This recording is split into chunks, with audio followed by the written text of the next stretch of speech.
Octavo encuentro de historia, del histórico no al ALCA al escenario actual.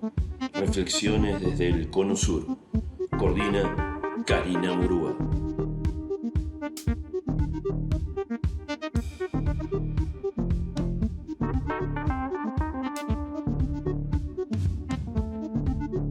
Nos encontramos esta semana con estas novedades en el contexto de nuestra América, y para ello tengo una compañera que quise que participe hoy con nosotros, la compañera Miriam Britos, docente en formación del Instituto de Formación Docente 35, quien nos va a estar acompañando también en algunos encuentros el año que viene. Ya tiene ahí la invitación y la puerta abierta, así que nuevamente le damos la bienvenida a la compañera. Y la propuesta del día de hoy, si te parece, Marcelo, vamos a empezar con un videíto muy cortito, porque este mes se cumple un nuevo aniversario del famoso No al ALCA, que viene ahí para también discutir otras cuestiones que se están dando en nuestro continente, que no van a quedar desapercibidas de las políticas locales, ¿no? Y que va a ser indudablemente el gobierno de Trump nuevamente en los Estados Unidos tiene incidencia, como siempre, en la historia de los pueblos latinoamericanos. ¿Te parece, Marce, si lo pasamos? Sí, profe.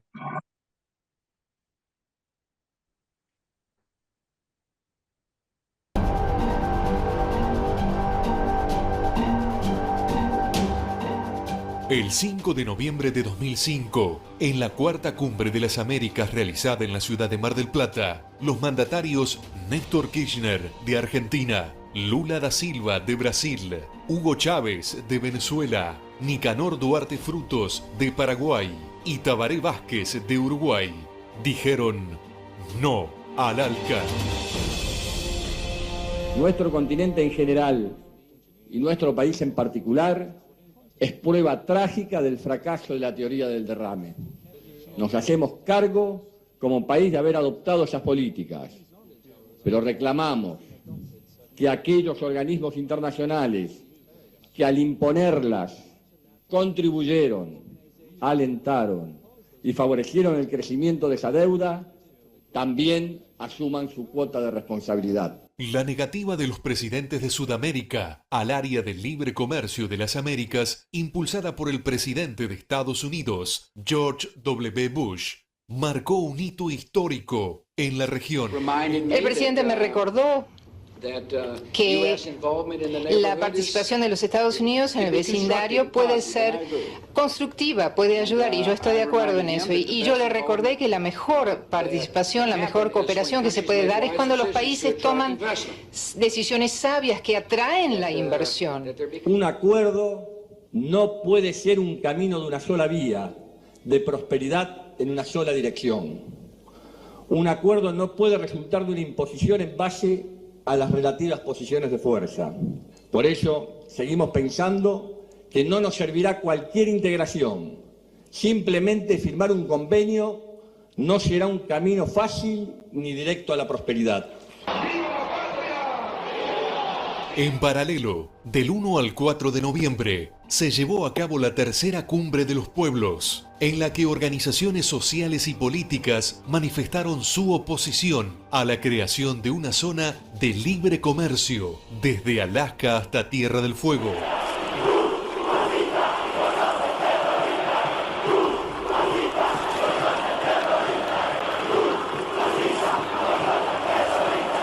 El acto de cierre de estas jornadas se llevó a cabo en el Estadio Mundialista de la ciudad balnearia, con Hugo Chávez como único orador, y contó también con la presencia del entonces candidato a presidente de Bolivia, Evo Morales, Diego Maradona, Silvio Rodríguez, Manu Chao y otras personalidades y militantes sociales que respaldaron las consignas "Fuera Bush, no al ALCA".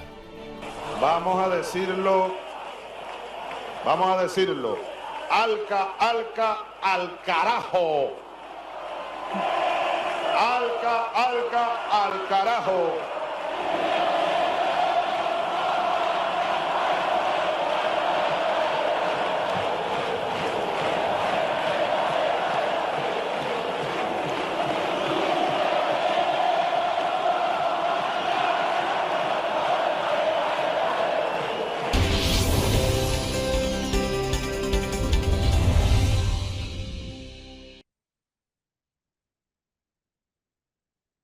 cuántas cuestiones para hablar. Uno, TELAM, ¡Qué ¿no? lindo! La agencia TELAM. Dos, de ese debate, ¿no? de no al ALCA, ahí lo ponemos un poco en contexto, qué pasó después, ¿no? Porque si hay algo que se discutió ahí, tiene que ver con la soberanía de los pueblos, y esa cumbre previa, los días previos a los debates respecto al ALCA con los mandatarios, también fue marcando el escenario de la región. Así que sí, muy emocionante cuando uno lo ve y lo recuerda. Fue un encuentro importantísimo y un hito. Y para pensar un poco en ese contexto, tendríamos que pensar cuáles fueron las relaciones diplomáticas de los Estados Unidos con América Latina a lo largo de fines del siglo XIX y principios del siglo XX también. Y para eso queremos compartir unos documentitos que tienen que ver con las famosas conferencias panamericanas. Porque el panamericanismo es un posicionamiento diplomático que se va a contraponer a la idea bolivariana, ¿no? Simón Bolívar en este sentido va a generar toda una serie de documentos y tratados y ideas respecto a cómo pensar la diplomacia latinoamericana, que lo que prima era la soberanía de los pueblos y no la dependencia respecto a otros o a otras naciones o potencias del mundo. Entonces la primera se va a dar en 1888 en Washington, donde van a participar Estados Unidos, México, Centro y Sudamérica, Haití, Santo Domingo, el Imperio de Brasil en ese momento, y una característica que va a tener es retomar a la idea de la doctrina Monroe, ¿no? Esta famosa América para los americanos, donde Estados Unidos, ya desde su nacimiento, Estados Unidos de Norteamérica, decimos, ¿no? Porque están los Estados Unidos mexicanos, este país del norte lo que va a hacer es marcar un posicionamiento mesiánico, esta idea de la liberación, de la tierra prometida, del conocimiento divino, dicen algunos de sus textos, ¿no? Dios les dio la misión, dicen algunos documentos del mismo Estado norteamericano, y esa misión tiene que ver con la misión civilizadora,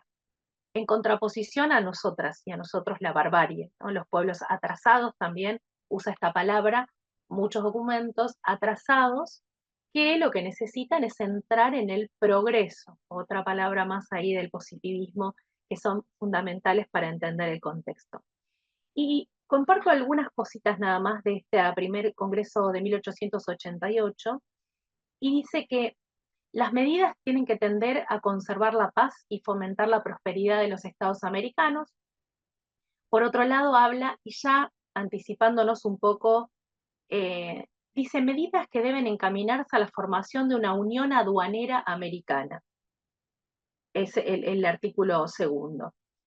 Y el cuarto de este resumen dice la adopción por cada uno de los estados independientes de América de un sistema uniforme de disposiciones aduaneras que deban observarse para la importación y exportación de mercaderías y para el pago de los derechos e impuestos de puerto. Entonces, el ALCA no es nuevo, el ALCA tiene más de 100 años como propuesta, y cuando uno dice, hablábamos el otro día con unos estudiantes de una escuela, la palabra libertad, ¿a qué sonaba, no? Cuando hablábamos del liberalismo económico, y a priori, cuando uno hace solamente a vuelo de pájaro la observación de la palabra, parecería positiva. Entonces, ahí indagar acerca de estas cuestiones es clave. Digo con los estudiantes, ¿no? Y con la gente en formación. Y cuando uno piensa, 1888, ya te están hablando de la libertad, de la unión aduanera, es porque alguna intención había ahí de fondo. Y se ha probado esto de la intención aduanera a lo largo de la historia.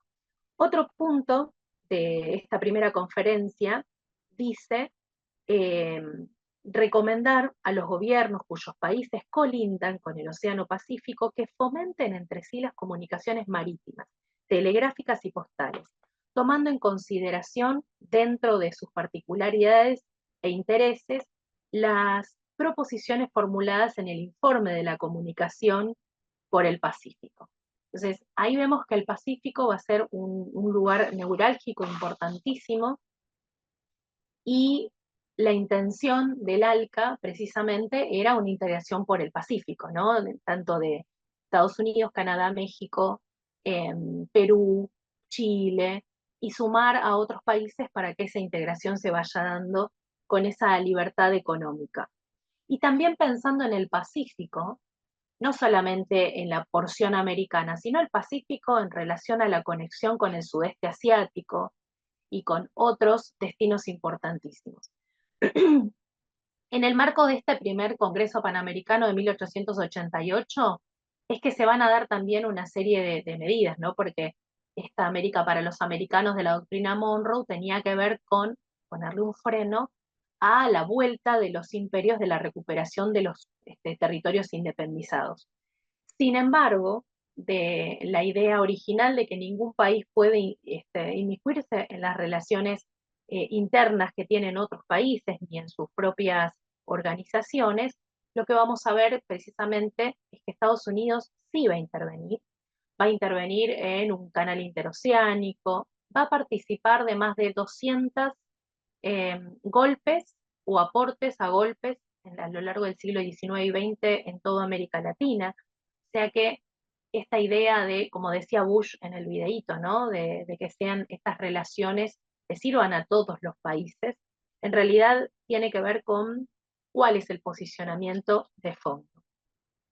En 1889, en el mismo contexto de este primer Congreso Panamericano, tenemos también la intervención en la guerra hispano-cubano-norteamericana. Se van a quedar con Guantánamo, como sabemos, se van a repartir Puerto Rico, van a hacer el canal de Panamá, y esos son algunos de los hitos, ¿no? Aparte de los territorios del sudeste asiático que se quedan como herencia de España.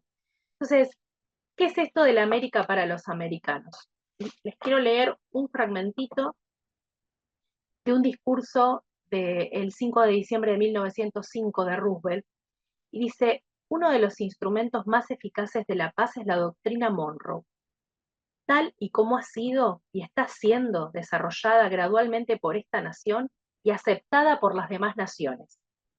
Ninguna otra política podría haber sido tan eficaz en la promoción de la paz en el hemisferio occidental y en dar a cada nación que hay en él la oportunidad de desarrollarla de acuerdo a sus propias directrices. Sigue diciendo: está tan claro que nuestros derechos e intereses están profundamente concernidos en el mantenimiento de la doctrina que apenas es necesario argumentarlo. Esto es especialmente cierto a la vista de la construcción del Canal de Panamá, como mera cuestión de autodefensa. Debemos ejercer una estrecha vigilancia sobre los accesos a este canal, y esto implica que debemos ser plenamente conscientes de nuestros intereses en el Mar Caribe. Ahí ya iban patinando de a poquito, ¿no? los discursos. Es para todos a sus propios intereses en el Caribe. Este no al ALCA histórico, que el año que viene va a tener 20 años, viene también de la mano de toda una serie de luchas, porque en tanto Estados Unidos iba sumando ese posicionamiento de recuperación de lo propio, ni siquiera en ningún momento hablaron de injerencia ni de avance sobre otro territorio. Es su propio territorio vital, sus intereses. Aparece la palabra patio trasero, que uno podría pensar que es solamente una crítica de algún titular de diario, ¿no? Sin embargo, ellos reconocen el patio trasero como parte de la gran vecindad. Vieron que decía ahí también en el video. Entonces, la idea de la vecindad, del patio trasero, van a ser estos conceptos que lo que legitiman indudablemente es la autoridad, la supremacía de un territorio por sobre otros. Ustedes, me acuerdo que recordarán... Cari, también, claro, Dale, ¿no? Iri. No, quería aportarte eso, justamente la idea de patio trasero es esa concepción primero de inferioridad, de subalteridad, digamos, del resto de los territorios, y esta cuestión que comentabas recién hace un rato, de esa misión, esa cuestión mesiánica que ellos tenían, que en realidad era una justificación justamente para, en los principios, el comienzo fue para la expansión hacia el oeste de los territorios, cuando digamos, los primeros objetivos eran conquistar aquellos territorios que están ocupados por poblaciones nativas y demás, y eso fue como una idea que fueron desarrollando a lo largo de toda su historia, de tener ese derecho a avanzar sobre otros pueblos, que después terminó pasando las fronteras. Cuando se armaron las fronteras internacionales, lo tomaron hicieron la mirada hacia América Latina. Esta cuestión de, bueno, como decías recién, lo del patio trasero, bueno, ellos ir a intervenir, a poner orden y también a poner mirada para sacar, digamos, satisfacer sus intereses.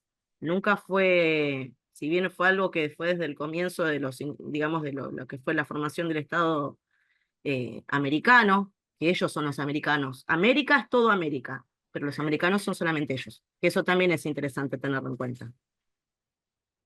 Y esto de civilizar el orden, la administración, el progreso, y nadie se puede negar, decían, ¿no? En algunos de los debates sobre la intervención de los capitales extranjeros, nadie se puede negar al progreso, plantean, ¿no? Entonces ahí podríamos decir qué es el progreso, cuál es el otro lugar del progreso, a qué ha llevado esta idea del progreso, ¿no? Y más teniendo en cuenta con la explotación. Sí, Miri. Claro, ¿y de qué manera? O sea, a través de la civilización, del diálogo, no, o sea, a través del garrote, que eso también es algo que ellos van a proponer. Esa teoría del gran garrote, ¿no? Fundamental también, y que tiene que ver con la adaptación. Bueno, si por la paz, si por la diplomacia, si por medio de esta misión educativa, dicen también, porque ellos te educan, ¿no? El gobierno norteamericano en su espíritu educa a los pueblos hacia la civilización. Entonces, si no alcanza, va al garrote. Pero a modo también de esa antigua mirada del padre que disciplina, ¿no? Que hoy entra en total crisis esta concepción, pero también ahí aparece esta idea de, bueno, si por las buenas, si por la palabra no entra, vamos a tener que intervenir a modo de orden. Y esto va a ser fundamental. ¿Cuál es Uno podría decir que es otro nivel del colonialismo, ¿no? Permanentemente. La misma lógica a otro nivel. En tanto dicen que vos sos bárbaro, salvaje, y que debes ser civilizado, y que viene la luz, también la iluminación a civilizarte, ya ahí aparece este discurso con total claridad. A lo largo entonces del inicios del siglo XX, van a haber toda una serie de intervenciones, de repartos de territorio. Tenemos ejemplos como la United Fruit Company, ¿no? La gigantesca empresa que no es solamente exportadora de frutas de Guatemala y otros países del Caribe, sino que también ha generado endeudamientos propios, los propios empréstitos de la empresa, la injerencia en cuanto a las decisiones políticas de los poderes ejecutivos de cada país, también estuvieron bajo la influencia de las corporaciones transnacionales. Entonces, cuando pensamos en estas intervenciones, y también este primer documento que les leíamos al principio, ¿no? La Unión Aduanera Americana. Pero acá está la trampa. ¿Qué implica abrir las barreras aduaneras como si mi producción o mi capacidad económica se equiparase al resto de las producciones? Entonces ahí tenemos a los grandes grupos o a los grandes productores que lo que van a hacer es ir absorbiendo a los pequeños países. Este es el caso, por ejemplo, de la integración que tiene Canadá, Estados Unidos y México, donde se le impone, por ejemplo, a México qué puede producir y qué no, porque hay un listado. Ustedes recordarán cuando vino la idea del ALCA, había, ¿no?, como unos primeros bocetos y un listado de aquello que íbamos a poder producir, pero aquello que debíamos comprar por esta integración aduanera que se suponía que podíamos equiparar a todas las economías, pero que en realidad lo que hacía era generar un dominio de la economía de los países más ricos en contraposición de los países más pobres.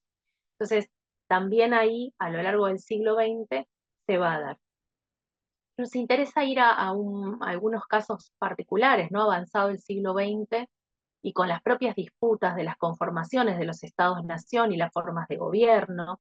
Y acá también tenemos ya la presencia de las primeras dictaduras a fines del XIX, principio del siglo XX, que va a ser una característica en la primera mitad, ¿no? Es fundamentalmente dictaduras en forma permanente, con poblaciones que prácticamente en su momento eran analfabetas. Muchos países latinoamericanos, más del 80% de la población era analfabeta, aún en la década del 30, del 40, entonces son niveles muy altos, y dictaduras que se van a dar en toda la región. Y ahí nuevamente tenemos, no es la mano invisible del mercado, es la mano visible de la diplomacia y de la organización y de las leyes, y ya tenemos a mediados del siglo XX para pensar esos cantitos que le hacían a Bush, ¿no? No era solamente ese presidente particular, sino que venimos en América Latina con toda una historia de resistencias respecto a estos intervencionismos. Y la Escuela de las Américas, como hemos hablado en más de una oportunidad, van a ser también una forma de formar a esos militares, se vaya la redundancia, que van a intervenir a lo largo de América Latina y que no solamente va a tener un pie militar, sino que también van a ser los que garanticen, como decía Miri, en ese gran garrote, la formación de esas cabezas de las Fuerzas Armadas.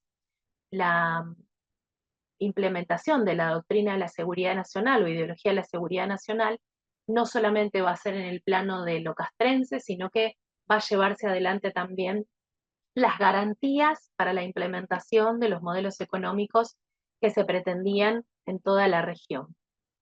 Y vamos a hacer hincapié en particular, que ahí estuvimos charlando con la compañera, en lo que fueron ya avanzado este siglo XX, los documentos de Santa Fe. ¿Recuerdan los documentos de Santa Fe? ¿De algún otro encuentro del foro? ¿Sí? Ahí Orlando, ¿sí? Bien. Los documentos de Santa Fe, que ahí Miri va a estar compartiendo algunas ideas, van a ser parte de todo este espionaje que la CIA y las agencias también de inteligencia de los Estados Unidos, pero también los grandes capitales económicos concentrados que apoyan, vieron que son todos ingenuos y de pronto Elon Musk aparece tuiteando y tuiteando ahí presente.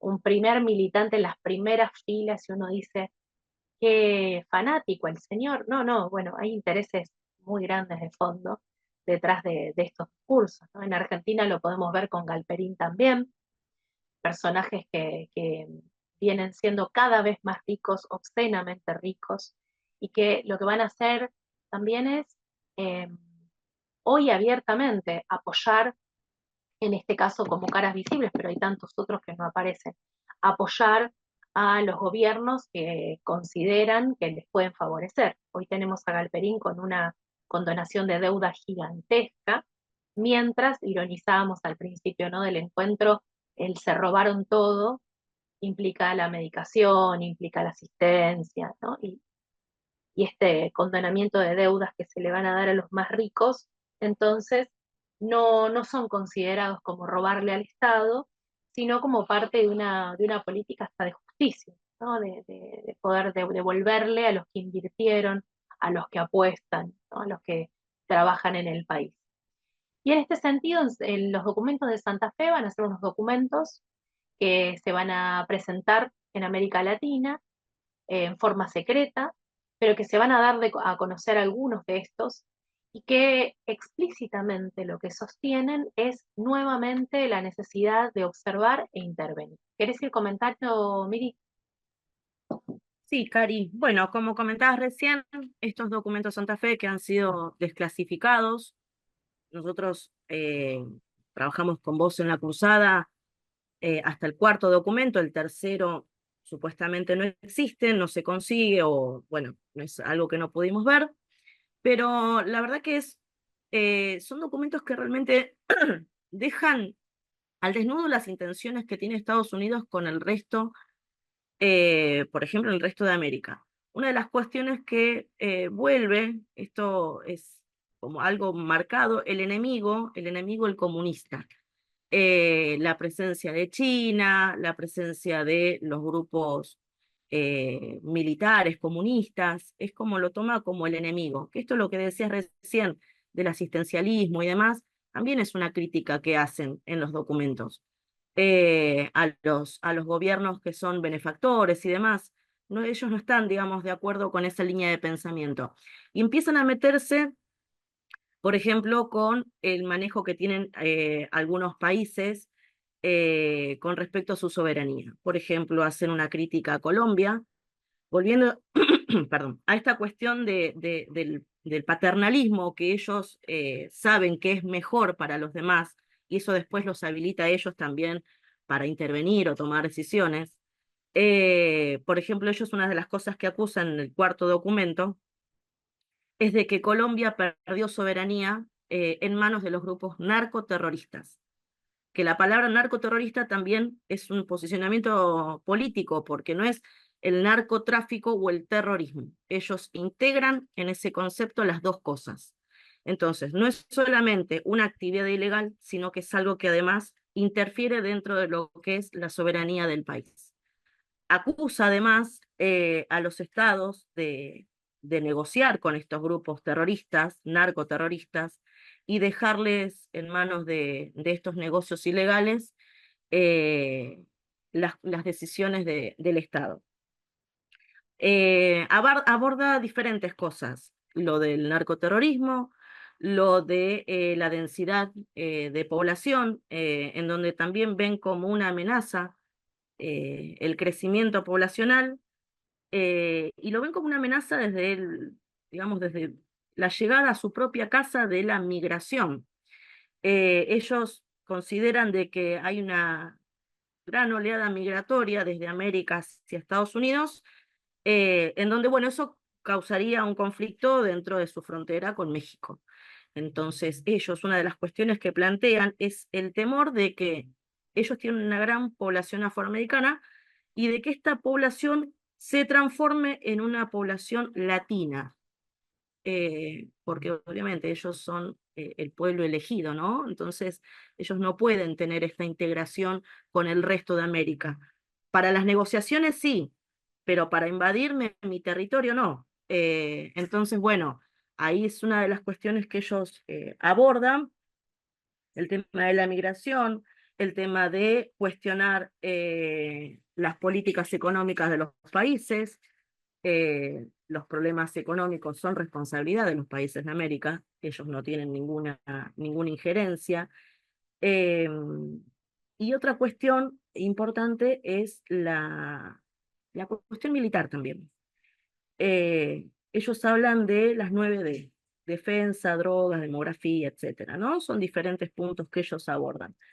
Y desde lo militar, ellos también posicionarse como garantes del orden, y yo había visto en este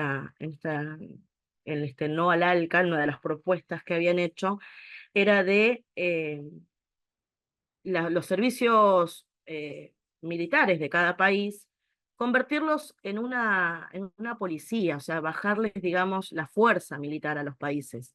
Entonces, ellos tener ese poder, eh, de fuerza, del garrote, como decíamos hoy, para poner orden y para defender los intereses de ellos, ¿no? Dentro del territorio. Entonces, bueno, es esa cuestión de, parte, son muy claros en lo que ellos proponen y en lo que ellos quieren defender de ese posicionamiento. Estamos hablando de 1880, 1886. Estos documentos que no solamente, como decía la compañera, van a hablar de la idea del narcotráfico, pero ahí también ligan a los movimientos de resistencia. Todos los movimientos de las guerrillas de distintas características, de distintos espacios, o los movimientos de resistencia, o los movimientos sociales, o los movimientos populares, entran dentro del marco del narcoterrorismo.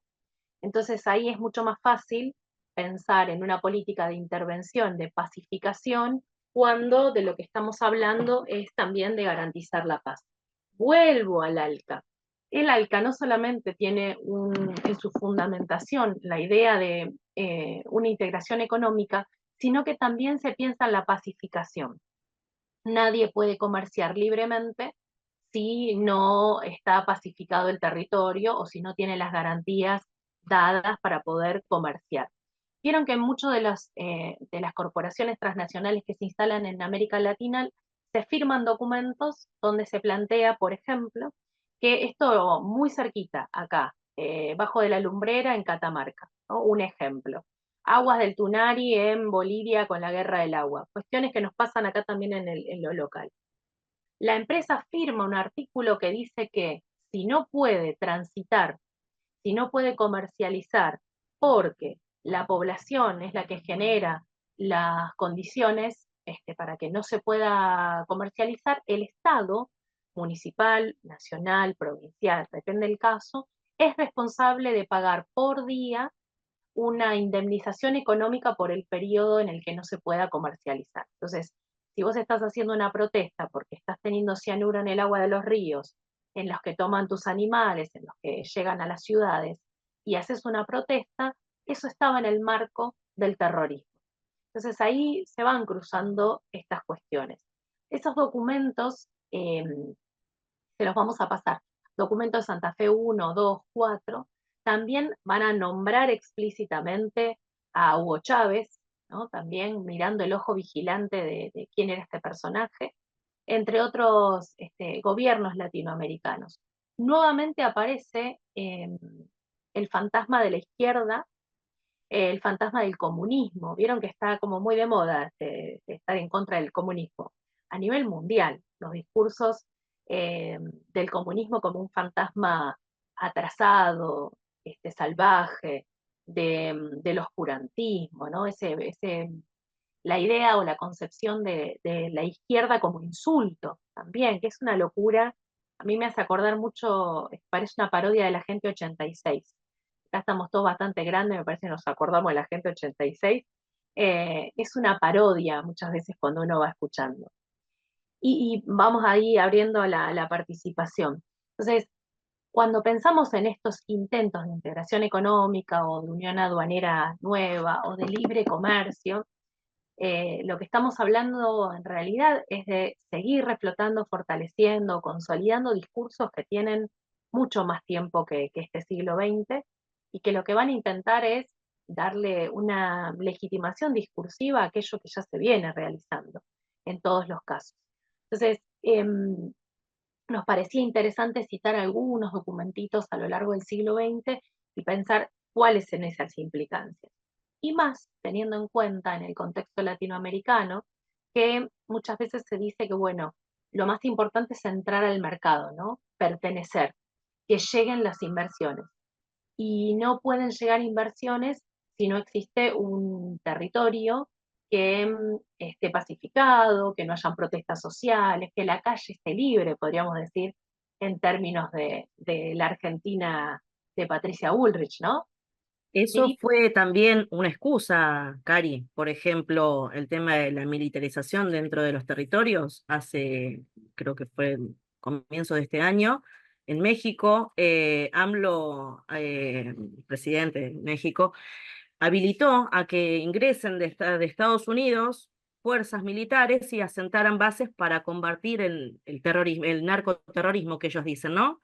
Entonces, ahí también es como que es una propuesta que ellos hacen, que después algunos estados terminan, digamos, aceptando, de perder esa soberanía que ellos dicen que se pierde en manos del narcotráfico, pero ellos quieren ocupar ese espacio de soberanía. Entonces, instalan bases militares, llevan personas, armas y demás, y eso es algo que está pasando ahora, no es que es algo que son ocupaciones del siglo pasado. Inclusive, bueno, un artículo periodístico había leído ahora a principio de año que inclusive el presidente Milei había propuesto lo mismo, de, bueno, para combatir el narcotráfico en Santa Fe, también habían hecho esta propuesta de traer, digamos, fuerzas de Estados Unidos para combatirla. Entonces, aquello que ellos critican como pérdida de soberanía de los demás es aquella, digamos, ese lugar que ellos quieren ocupar. totalmente. Y fíjense que nada más ni nada menos que Colombia, que va a ser un lugar central para la instalación de una serie de bases militares, bastante estratégico, ¿no? Hay un poco la articulación con Panamá y entre el Caribe y la América Central y el Cono Sur. Entonces, Cari, hoy, ¿puedo sí, agregar algo? sí, Hay un acuerdo que firmó Macri cuando estaba como presidente con, no me acuerdo el nombre específico que tienen, son unas fuerzas policiales de California que no necesitan ni el aval del Congreso de Estados Unidos ni el nuestro para venir a actuar acá, exactamente a través de la firma de ese acuerdo que él firmó. Y eso está ahí pendiente, como una espada de Damocles, porque cualquier loco lo puede empezar a utilizar. No me acuerdo el nombre con ese creo que empezaba. Son unas fuerzas especiales de California. Habrá que buscar, tendré que buscar a ver, no me acuerdo. No. dale, dale, Diana. Y qué importante es pensar en esto, ¿no? En la formación y en la supuesta pacificación. Y quién es el enemigo también, cómo se construye históricamente el enemigo que ahora está dentro de tu territorio, ¿no? Y hay una construcción de ese enemigo. ¿Se acuerdan el plan Conintes, ¿no? De la conmoción interna del Estado, allá por las dictaduras de nuestro siglo XX? Plantea que ese enemigo está adentro. Y ahora está aún más adentro el enemigo, está dentro de la escuela, ¿no? Ese enemigo está dentro de la escuela y muchas veces es el docente el supuesto enemigo que genera estas ideas, está en la universidad el enemigo que construye estas ideas que van en contra del progreso, que van en contra, porque te dicen, bueno, pero al final no quieren, y volvemos a la idea de la racialización. ¿Qué quieren estar todos con taparrabos? Frase que aparece un montón, ¿no? Si acá no hubiese llegado la civilización o si no hubiese llegado como se celebró el 12 de octubre, ¿vieron? La llegada de los conquistadores como un momento civilizatorio y de progreso. Entonces, discursos que no son nuevos, que se van refritando a lo largo del tiempo, que tienen 500 años, más de 500 años, porque el colonialismo y la dependencia no son nuevos. El tema es qué sucede con este escenario. A mí me emocionaba mucho cuando veía el videíto del No al Alca, pero pensaba en esos personajes, qué sucedió ahí, qué sucedió con cada uno de esos representantes, digamos, latinoamericanos y qué le fue pasando también al contexto de sus países. Hoy tenemos, por ejemplo, a un Lula da Silva que no reconoce al gobierno de Venezuela, una Venezuela que está ahí con sus contradicciones, pero con sus resistencias también a toda la injerencia norteamericana fuertísima y a las más de 1.200 sanciones que tiene en los últimos años y cada vez más respecto al comercio internacional, y a pesar de eso que sigue.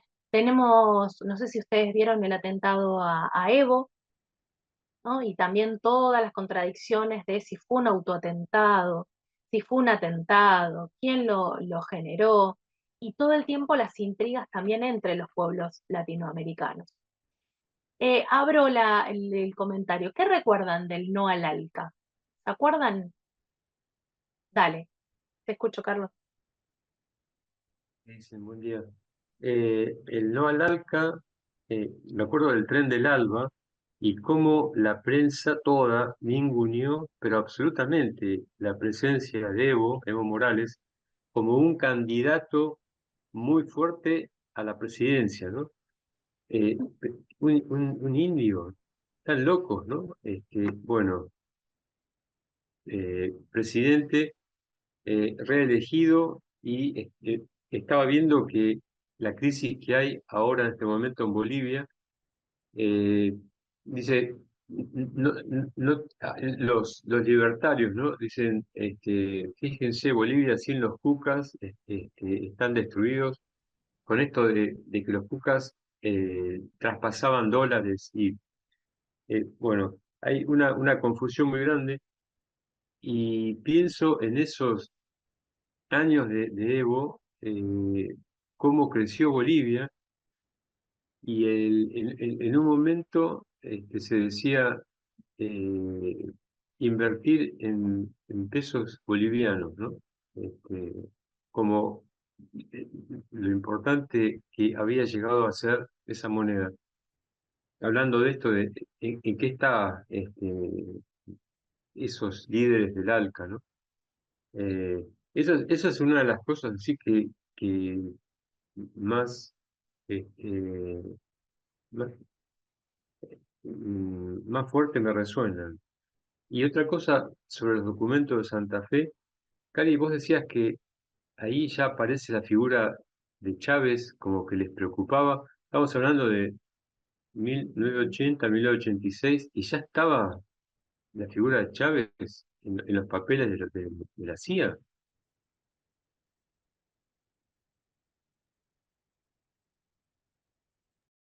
Sí, Yo en creo el último documento del 89, sí, ya tenemos ahí la figura fuerte de Chávez.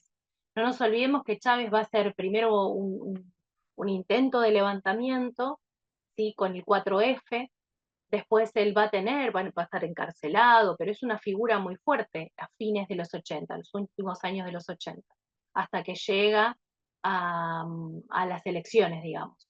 Pero sí, va a ser una figura que ya va a ser reconocida ahí eh, como un peligro, ¿no? Desde su formación. Orlando. Sí, yo lo que recuerdo es 2005, cómo pasa el tiempo. 20 años no es nada el día, Carlitos.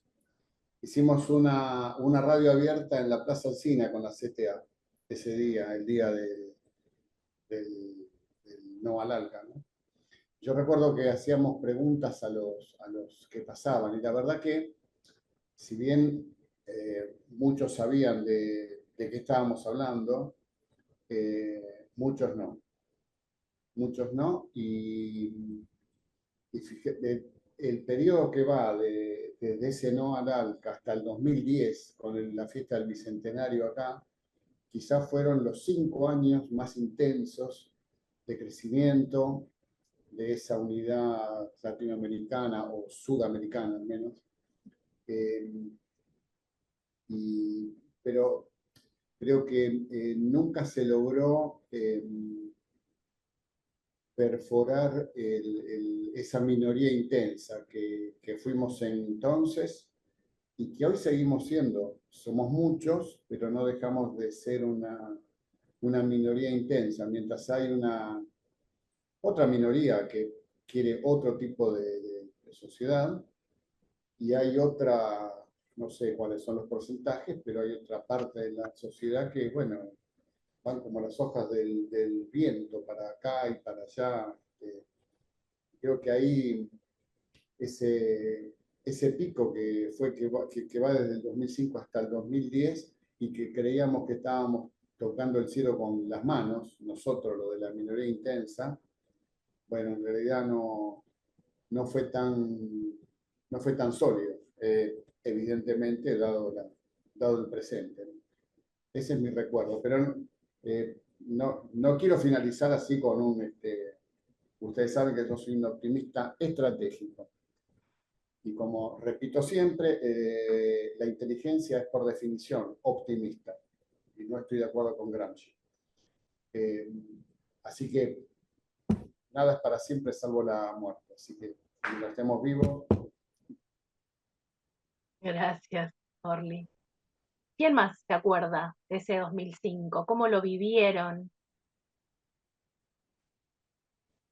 Roberto abrió el micrófono. Sí, te escuchamos, Roberto.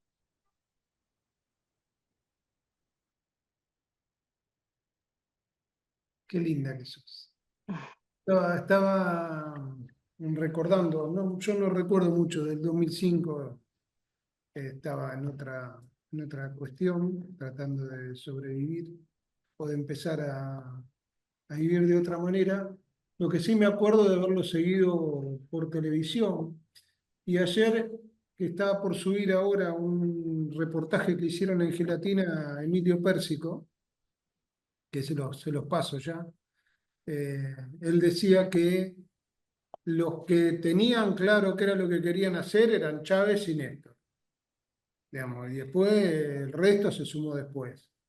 Y eso que habla Orlando de las minorías intensas es una realidad que pasa aún hoy, donde no, particularmente los más jóvenes, no tienen conciencia de lo que era ese momento, ¿no? Digamos, no sé si lo están enseñando en las escuelas, calcularía que no, pero eh, digamos, tiene que ver, me parece a mí, con insistir en vivir en comunidad frente a lo del interés, ¿no? Lo decís vos, las grandes corporaciones tratan de emularnos que tenemos que ser iguales a ellos, digamos, exitosos. Y me parece que no es el camino, digamos. Pero es la disputa eterna, digamos. Ahí estaba leyendo a un librito que pasó Adri por ahí, no me voy a acordar el nombre, de un dirigente indígena portugués, no, perdón, brasileño, masónico, y bueno, y decía que en la educación o los pibes los creamos para la competencia, para ser los mejores, como hacemos cuando los metemos en la escuela, o desde lo comunitario jugar con el otro, ¿no? Y esa es la disputa, si lo ves a nivel deportivo, lo digo ahora que están los bonaerenses, eh, a nivel deportivo todos quieren ganar y salir campeones, o laburás más en el deporte comunitario, en el deporte social, en incluir a la gente a través del deporte, digamos. Y eso es lo mismo, digamos. Si vamos a estar atrás de la discusión del interés, o vamos a estar de vivir juntos, y como dijo por ahí, por algún lado en el tema de los ríos, este tipo dice, bueno, nosotros sabemos que somos el 70% del agua porque la ciencia nos dice eso, pero con los ríos los matamos permanentemente. Ahora, nuestra vida es efímera frente a la del río, que se va a reconstituir y va a volver de cualquier manera. Y bueno, eso, es componer con el paisaje. Creo que un poco lo que intentaron dentro de las limitaciones de un proyecto de patria grande, ¿no? De nuestra América, como te gusta decir a vos. Ailton Krenak. Ailton Krenak. Sí, y se acuerdan, bueno, había habido un operativo gigantesco también, no porque habían mandatarios del mundo, sino que hubo no sé si recuerdan, un operativo gigante en Mar del Plata porque llegaba Bush, fundamentalmente, y aparecía el doble discurso. Por un lado, por el temor a lo que las izquierdas representan para la mirada de los Estados Unidos. Entonces, podía haber un atentado, iba a correr riesgo su figura, etc. Y después han quedado... Perdón, Cari, y el hecho de que haya sido en Mar del Plata, también era todo un símbolo. Que haya llegado toda esa masa popular a través del tren, estar a 400 kilómetros de la ciudad de Buenos Aires, que es la más poblada, la más populosa. Podrían haber pasado, no sé, en Bariloche, en algún hotel de estos que suelen hacerse cumbres y demás, que son mucho menos accesibles. Entonces, ver toda esa masa de gente protestando en contra de la presencia de Bush y, digamos, poniendo voz a esta situación, también era un símbolo. Creo que esa decisión no fue menor. Totalmente, sí, efectivamente. Mar del Plata como símbolo de la ocupación popular. Ale, abrite el micrófono, ¿eh? Pasa que, aparte de ser amigos, compartimos que los sábados tenemos albañiles en casa, Cari y nosotros. Entonces, por eso estoy fijándome cuando activo o no desactivo el micrófono, porque tengo albañiles y jardineros en casa. Entonces, no, a mí me parece que, un poco tomando lo que hizo Orlando, me parece que, digamos, lo que pasó con el Loal Alca fue la efectuación de un proceso que venía desde los 80 y que acá, con el ascenso de Thatcher, ¿no? En el poder, y que acá se incrementó muchísimo en los 90, y que si tomamos y leemos lo que dice Orlando, la CTA era una representación marginal, o en los 80 y en los 90 empezó siendo marginal y después fue creciendo, pero hoy en día no es la mayoría de la representación de la clase obrera. Entonces, y empezó por ahí, digamos, las grandes estructuras estuvieron al margen de todo ese proceso.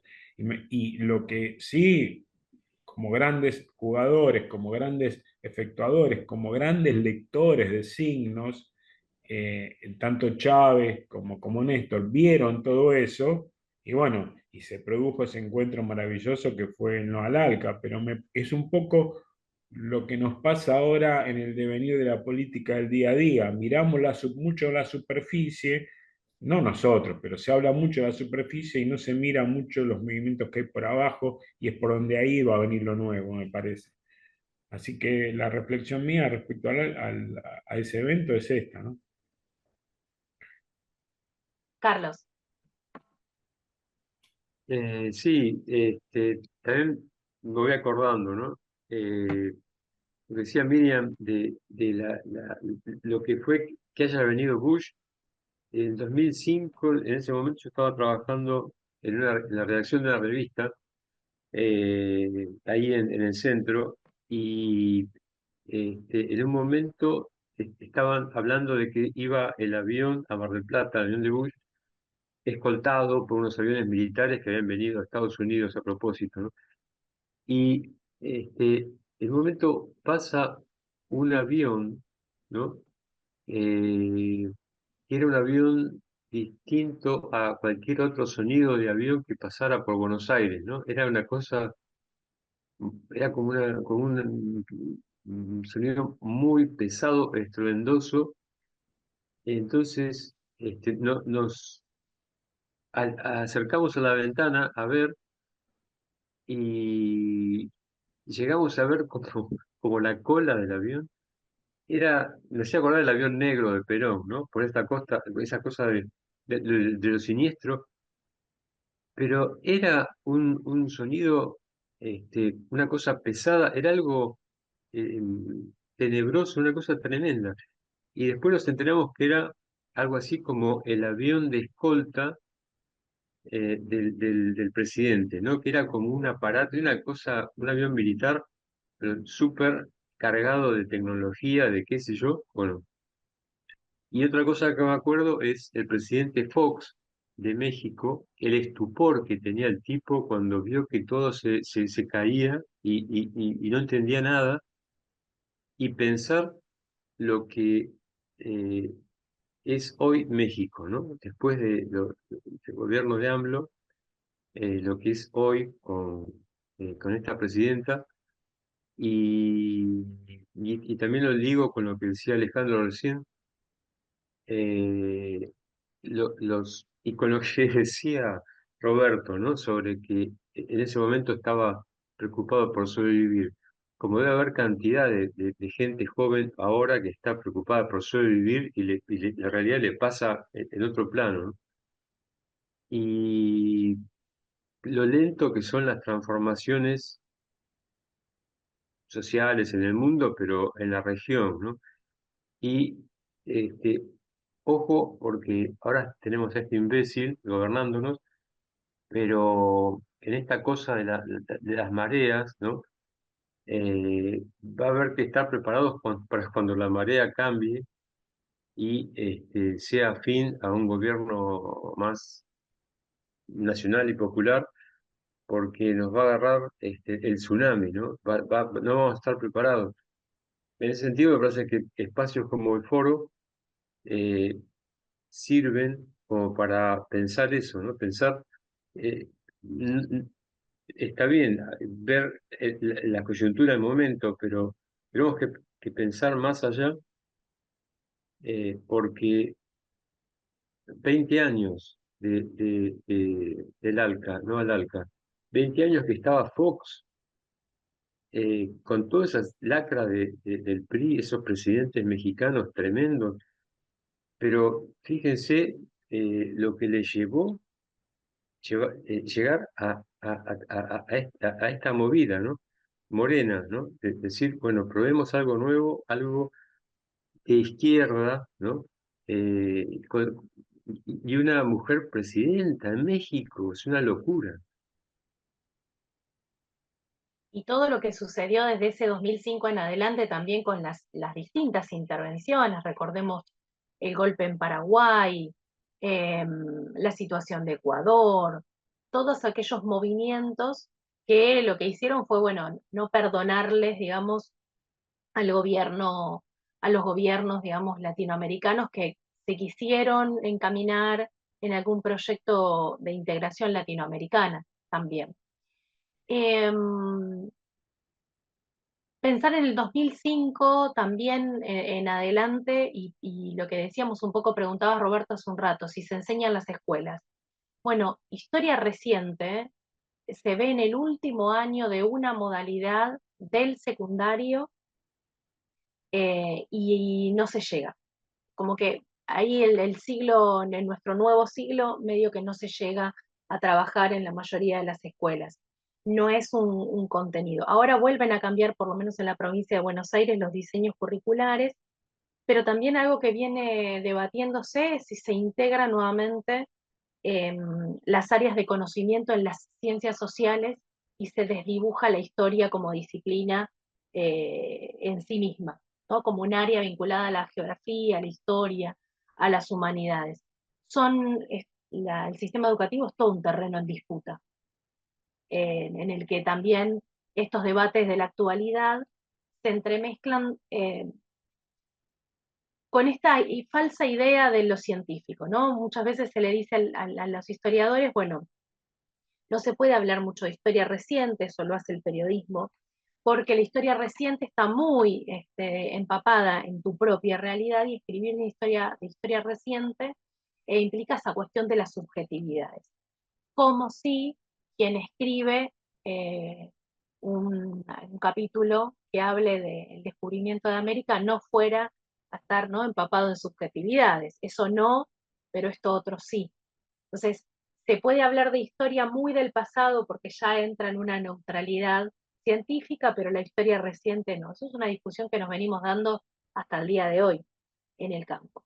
Respecto a lo que dice Carlos, sí, ¿no? ¿Qué va a suceder en el momento en el que podamos pensar en otro proyecto de gobierno? ¿Y qué pasa con las subjetividades y la relación social? Veía una mujer ayer por un paro del aeropuerto y decía, échenlos a todos, que se queden todos sin trabajo, porque nosotros queremos viajar.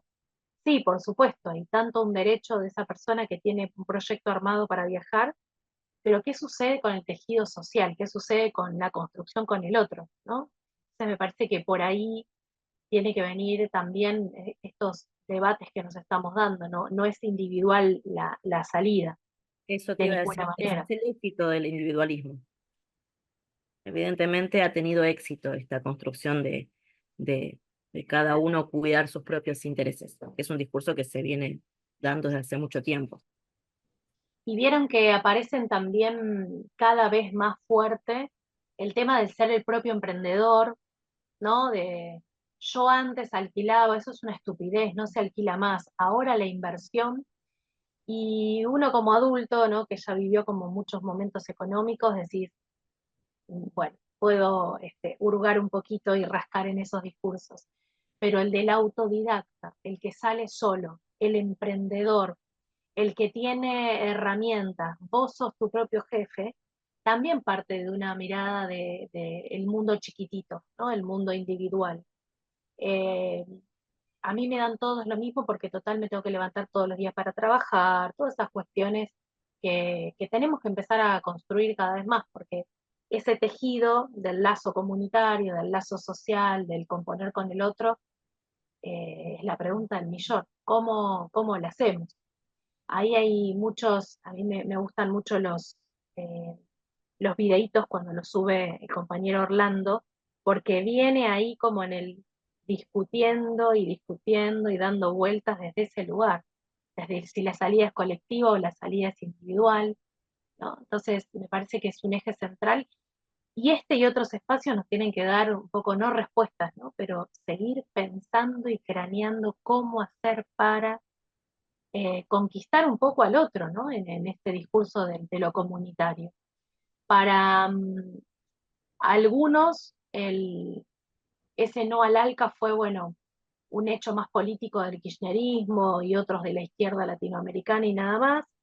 Quienes tenían un poco más de conciencia de lo que estaba sucediendo en ese momento, se daban cuenta que no era una discusión del contexto 2005 y de ese caso particular, sino que venía de una historia de más de 100 años, ¿no? De intentos de injerencia y que se han dado por medio de todos los espacios posibles, intervenciones militares, espionaje, contraespionaje ahí a los gobiernos latinoamericanos. Bueno, veremos a ver cuáles pueden ser los posibles debates que nos tengamos que dar. Orly, vos quedaste con el micrófono abierto. Sí, te escucho. Tomo lo que decía Roberto sobre la competencia, que tiene que ver, al fin y al cabo, cuando decimos derecha, izquierda, o popular y elitista, creo que en el fondo, y simplificando, se trata, lo que decía también Roberto, es que si entendemos que un buen vivir es inviable sin el otro. Es tan obvio que no que cuesta argumentar por lo obvio, ¿no? Y yo creo que es imprescindible que construyamos, porque eso no, creo que no va a suceder. Ojalá, como dice Alejandro, esté corriendo por ahí abajo algo que no lo vemos, ojalá que en algún momento salga a la luz. Pero de ser así, y cuando sea, o si lo construimos, si lo empujamos, como sea, es imprescindible ir a cosas mucho más profundas, o sea, no solamente la macro, la justicia social, todo lo material, sino también es imprescindible y cada vez más, porque el triunfo del individualismo no es un hecho natural, fue estimulado y es estimulado gota a gota, todos los días, desde la publicidad, pero también desde la competencia, como decía Roberto. Yo tengo una discusión con Lili, que está en la educación, y yo decía que no me parece bien que el abanderado sea el de la mejor nota, mejor compañero, etc., sino que la bandera debería pasar por todas las manos, porque todos los que conformamos una comunidad tenemos la responsabilidad de esa bandera como símbolo de algo que nos cobija. Más allá de, incluso si sos un vago, aún siendo un vago, vos tenés, cuando la agarrás, tenés que sentir que vos también sos responsable de esto.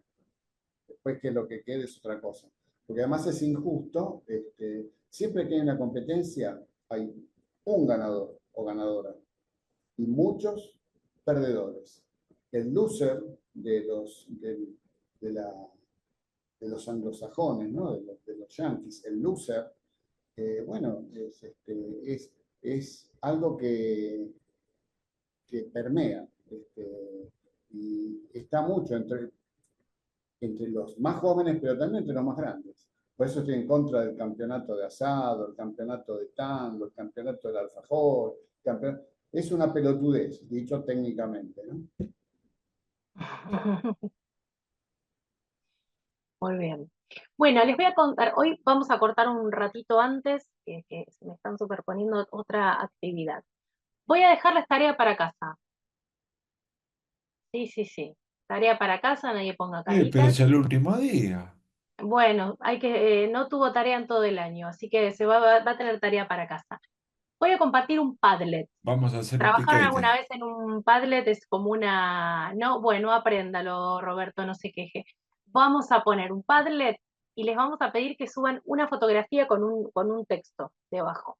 El Padlet es como si fuera un muro digital en el que ustedes suben, pinchan una foto y escriben un pequeño texto. Así que con tarea para casa nos vamos a ir en este fin de semana para que ustedes puedan cruzar unas ideas que les vamos a ir compartiendo ahí y que podamos hacer un espacio compartido. Después voy a subir la consigna al espacio general que tenemos ahí del foro. ¿Alguna novedad para el último encuentro, Ale? ¿Algo más? Reiterar lo que dije, tenemos el próximo encuentro de economía que es el 16, después el 23 tenemos libre y nos vamos a ver el 30 de manera presencial en Mitre 750, que es frente a Plaza Alsina. Ahí vamos a tener un aula, vamos a charlar y después vamos a compartir, tomar algún vasito de vino, bueno, vemos cómo lo vamos organizando eso. Lo importante es estar juntos, poder conversar, poder charlar un rato y, bueno, darnos fuerza entre todos. En la sede histórica, ¿no? Esa sede tiene todavía ahí ese La nombre. sede Graciela Pane, frente a la Plaza Alsina, Mitre 750. Muy bien. Bueno, Orlando entonces y Marcelo serán nuestros candidatos. Infiltrados. No, infiltrados. Nuestros representantes diplomáticos del foro en Córdoba, en la República de Córdoba. Sí, sí, sí. Sus nombres. Muy bien. Bueno, nos alegra un montón que sean nuestros representantes. Compañeras, compañeros, que tengan un lindo sábado, feria, Noche de los Museos. Para quien quiera visitar, va a estar lindo por ahí, Agustito. Te mandamos un abrazo. Chao, gente. Hasta la próxima. Chao. Chao, chao. Gracias. Gracias, Karina, por invitarme. Chao. Una recomendación, Karina.